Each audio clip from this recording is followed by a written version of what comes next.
Well, that escalated quickly. In the span of a decade, the Valencia street circuit went from being a modern, spick-span facility that was aiming to host Formula 1 for years to come, to a barren wasteland that sits unused, decaying slowly. It had a 7-year contract and approval from city officials, and a gun of a hometown boy to help keep race fans pouring through the gates.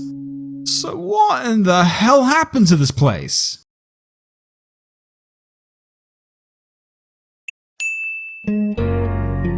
Back in 2006, Fernando Alonso was on top of the motor racing world, a world champion, and looking to be world champion again. Naturally, with a rising star on your hands and a depleting list of grotesque sports to follow in Spain, maybe another Grand Prix in the country wouldn't hurt. They already had one in Barcelona, but we could have another. In particular, a race held on city streets to help attract more tourists to the region. This particular region being Valencia. Early that year, those keen to have a race held in the city had meetings with F1 Supremo, Bernie Eccleston. Never a dull moment with that dude. A consortium by the name of Valmore Sport Group led the charge for a Formula 1 Grand Prix to be held in Valencia. It was led by champion motorcycle rider Jorge Martinez Aspar and Villarreal FC's president Fernando Roig.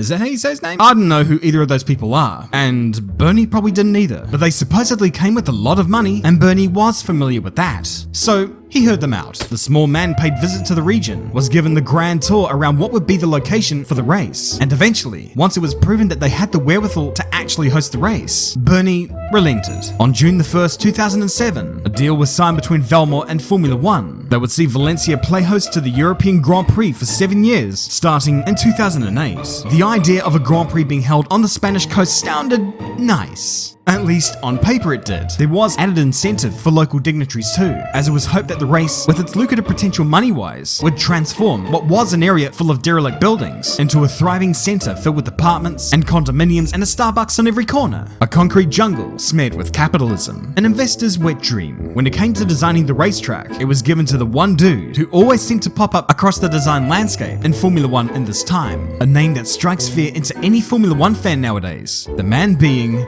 Herman Tilke. In all honesty, Tilke did know how to design a racetrack. I mean, just look at Sepang or the Bilsterberg. But when it came to Formula 1, he was more often than not muzzled by the constraints of the land and the requirements put forward by the FIA. I mean, there is only so much you can do with a parking lot with no elevation, and creating a track around the harbourfront of Valencia probably wasn't going to be the easiest of tasks. Nonetheless, he created a pretty good circuit under the circumstances. It had no elevation whatsoever, but using existing roads and creating dedicated sections of racetrack, he crafted a circuit that measured 3.3 miles in length, boasted 25 corners, and a freaking swing bridge that would retract whenever racing cars weren't crossing over it. Not quite too fast, too furious, but hey, what are you gonna do? The course was revealed to the public on June 19th, and work got underway. The main pit building was a former tinglado, which, honestly, is a pretty crafty way of going about these things rather than, you know, bulldozing a damn casino in the desert. As a prelude, a sort of warm-up for the inaugural Grand Prix in 2008, the circuit hosted a round of the International GT Open and Spanish Formula 3 championships. Those trackside could see the potential. Big braking zones that could provide passing, the yachts moored in the harbour gave a nice and glamorous vibe, and since we were in the year 2008, we were still a few years away from Pista Maldonado yeeting the grid. But for those online a million miles away, who still believe that Formula 1 should be held exclusively on British airfields, they had only one word to describe this track.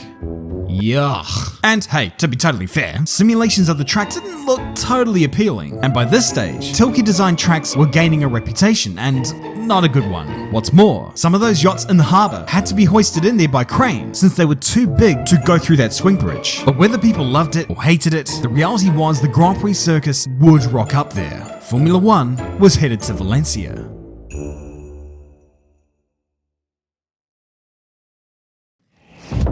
The 2008 season played host to the epic battle between Felipe Massa and Sir Lewis Hamilton. So an unknown track with new variables in the middle of the season should provide an exciting on-track product, right? Well, yeah, you would think that, but no, it kinda didn't. Massa would romp away to win that weekend, whilst Hamilton barely kept up, fighting neck spasms and the flu and about 27 other unspecified diseases. Ferrari did their utmost, however, to make the race interesting by bungling their pit stops, and it wouldn't be the last time that their faith in electricity would come back to haunt them. Overall, however, it was a rather uneventful first year for the Valencia street circuit, which, you know, to be fair, that does happen. But if you thought that 2008 was uneventful, well, 2009 was on a whole new level. Just the lead up to the weekend was Interesting. This race would see the debut of Romain Grosjean and the return of Luca Badoer. If y'all know the story of these two from back in the day, then you know this is some kind of omen. When it comes to the actual race though, oh boy. Aside from the very start of the race and the shuffling you would expect in a pit stop, on the actual racetrack, the total number of overtakes in that race was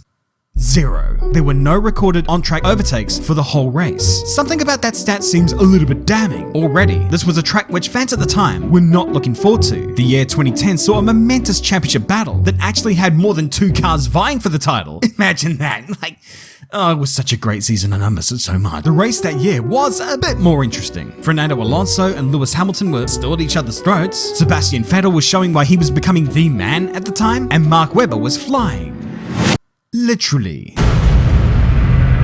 These are perhaps the most iconic images of the Valencia street circuit when it wasn't in ruins. Thankfully, both he and the other car of Heikki Kovalainen, the 8th fastest driver of all time, were unharmed from the incident. The only other highlight from that race being the stunning drive from Kamui Kobayashi. Come to think of it, there have been a lot more boring races in F1's history than this was, but irrespective of the potential, the track still remained tricky to pass on. And in 2011, this would come to a head because, my god, that race sucked.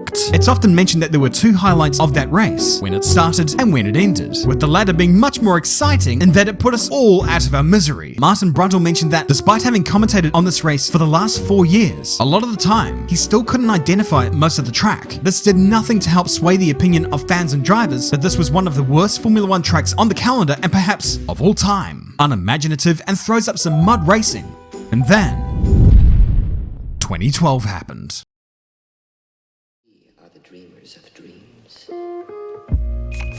This was a fantastic year for Formula 1. Great drivers and great cars, and cars that could, if they wanted to, provide some great racing. We might not have thought that at the time, but we look back on these races with affinity. In late June, it was time for the European Grand Prix, and every fan collectively thought, oh no, please not Valencia. Vettel was on pole, Hamilton second, and in third was the legend himself, Pastor Maldonado. Hometown hero Fernando Alonso was down in 11th. The Ferrari that year really was no bueno, but still, Fernando being Fernando, he could still make it look like $1 million. Throughout that race, there were battles throughout the field, and believe it or not, actual passing. Grosjean around the outside of Hamilton, Alonso around the outside of Grosjean. There was jockeying for position everywhere, and yes, it was a good watch. From P11 on the grid, Alonso started to climb up through the field as the crowd roared in the background. They went even more ballistic when Vettel's alternator packed up and handed Alonso the lead, a lead that he would keep until the very end. Behind him though, there was other things going on. Hamilton was beginning to fall into the clutches of those behind him. Kimi Raikkonen in the Lotus passed him for second, and with a couple laps to go, his rearview mirrors showed him a truly horrifying sight. Maldonado was right behind him. At the end of the back straight, Maldonado had DRS, and Hamilton had run out of curves. Pastor went to the outside, and what happened next was predictable. This ruined Hamilton's race, but the lack of a front wing also ruined Maldonado's. But what it did mean was that the floodgates opened for those behind them. 57 laps done, and Alonso would take a popular home win. Raikkonen was in second, and in third place was the one and only Michael Schumacher. His first podium since China 2006, his first podium since his return to the sport in 2010, but it would also be his last podium in his last year of Formula 1 racing. It's a little poignant thinking about it now, but there's still such a great sense of joy watching Shumi climb onto the podium once again. And the race as a whole perhaps gave hope that maybe this track could throw up something good, and that it might have a good future? Perhaps for Valencia, this could be the beginning of something good.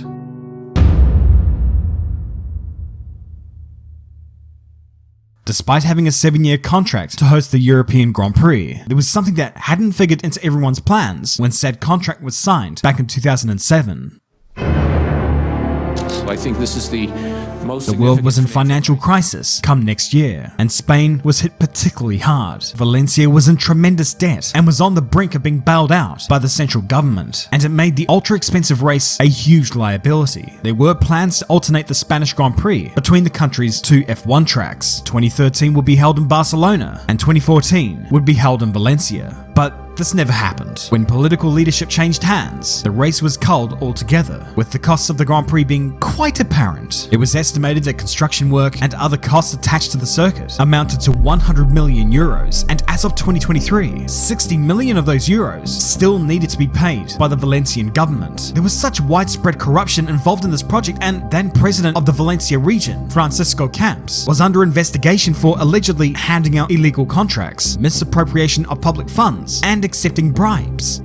Yeesh. If there was any consolation, Bernie Ecclestone would not penalize them for breaking the contract early. Even he could see that this city was in grave danger of being the setting for the next Snake Plissken movie. Since that last race in 2012, the track was never used again, has been left to rot as the years drew on, only ever coming up as a warning from history and content for F1 YouTubers. And now we look back on this track with a sentimental mindset. We look at that 2012 race, and then we look at the Junior Series races there that absolutely slapped, and then we ask ourselves, was it really such a bad track? Well, yeah, it was bad, because one good race doesn't account for the other 4 bad ones. Even with DRS and a close grid, it couldn't produce good racing to save its life, and was generally characterized as being as bland as the food in a Scottish restaurant, and ultimately, it did leave a lot of people out of pocket for no good reason. But searching for a silver lining here, it does leave us with an abandoned F1 track that you can visit to this day, whilst you be on your way to the city's local racetrack, the Circuit Ricardo Tormo, which continues to see Formula 1 cars test there to this very day.